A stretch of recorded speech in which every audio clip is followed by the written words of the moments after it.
jāsaka tā, ka, diemžēl, es biju viens no tiem, kam likās, ka es jau visu ēdu pareizi tur un ļoti labi, un man viss ir kārtībā, tur tas ir droši vien vienkārši jātrenējās vairāk, bet tā es tur 8 gadus, principā, ar skriešanas rezultātiem, nu, minimāli kaut ko izmainīju, tur 2–3%, tad, kad es pievērsos tam, ka tiešām jāuztais ir tests, jāpaskatās, kas tajās asinīs ir un kas tur nav, tad jau sāku kaut ko jau mainīt, un tad tie rezultāti arī ļoti ātri izmainījās, un pēdējā gada laikā es esmu uzlabojis skriešanas rezultātus par 13%, kad 8 gadus plus mīnus viņi stāvēja uz vietas.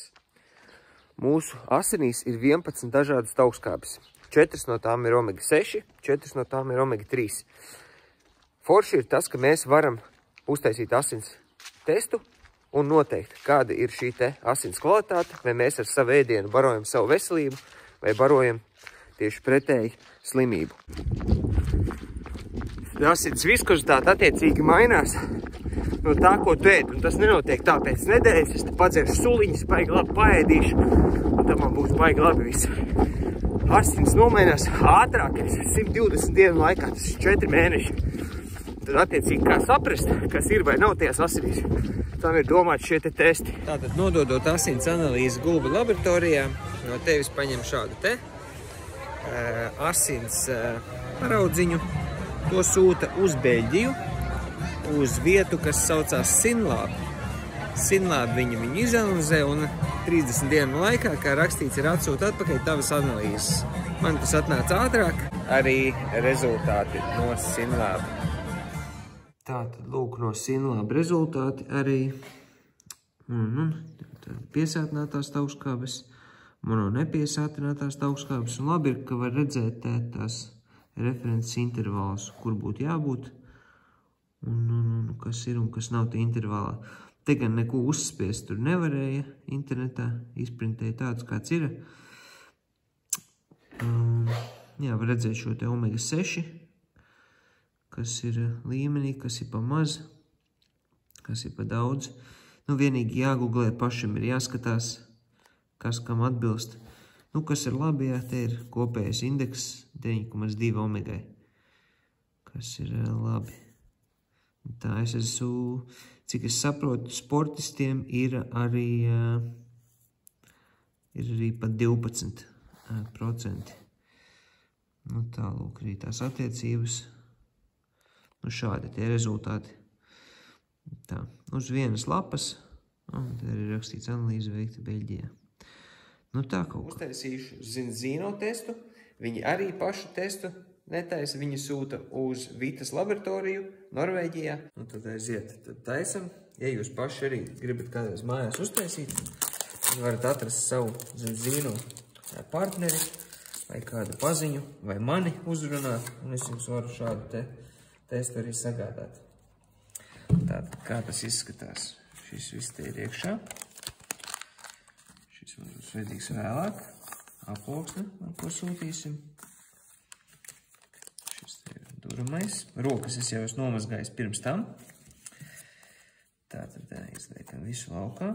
Šis mums ir jāsaglabā. Šis paliek pie mums. Un šeit mēs tad uzpilnāsim dažus pilienus tā, lai piepildītu šos te lauciņus. Nodezinficēju pirkstiņu, ieduru pirkstiņā, uzpilinu šeit, pilnus šos. Pagaidu, kad nožūst, ielieku šajā aploksnītē, un tad pēc tam ielieku šajā aploksnītē un aizsūtu. Un tad 10 minūtes ir pagājušas, un varam vaļā pirmo šo te alumīnija aploksni. Tad šo te ar kodu ievietojam iekšā šajā te maciņā, un šo daļu varam uzreiz ieiet internetā, piereģistrēt anonīmi, tā, lai viņi zinātu, kuram anonīmiem cilvēkam tās asinis pieder. Tur jāizpilda tests, jāatbild vienkārši dažiem jautājumiem, no kurienes tu esi, tāds statistikas tests par dzimumu, vecumu un ēšanas paradumiem. Un jā, tad šo te alumīnija paciņu liekam iekšā šajā te aploksnē, taisam ciet, uzlīmējam pastmarku šeit un nosūtam uz Norvēģiju. Un tad 21 dienas laikā vidēji atnāk rezultāts uz e-pastu, tādu, kā jūs norādīsiet, kad aizpildīsiet anketu, un tad arī saņemsiet savus rezultātus, kur jums droši vien, ka iztulkos kāds draugs vai kāds zino partneris, kurš to saprot. Vai varat rakstīt man? Veiksmi! Ja, tad arī mani rezultāti no Vitas laboratorijas, visas 11 augstskābes. Te var forši uzspiest maliņā, pastīties, kā šī te augstskābe rodās, kādos produktos viņi ir vai nav sastopama. Attiecīgi, un tad manā rezultātā var redzēt, visu nestāstīšu, lai jums ir arī interesanti saņemt savus rezultātus par šo te. Tātad bija man pirms 2,5 gadiem 1% asinīs, no vajadzīgajiem 8, ir 7,1 šajā testā, un otrā testā, kā jūs jau redzējāt, bija bišķīt vairāk. Tālūk, šobrīd izskatās daļai balansēts.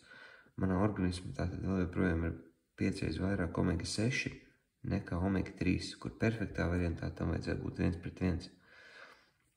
Un tad arī var sākt domāt, ko vai nu samazināt omega-6 augstskābēs un kuros ēdienos, un otrs ir kādus omega-3 produktus vai uzturu bagātinātājus man vajadzētu lietot, lai attiecīgi uzņemtu te vairāk šo te tieši E un alfa omega-3.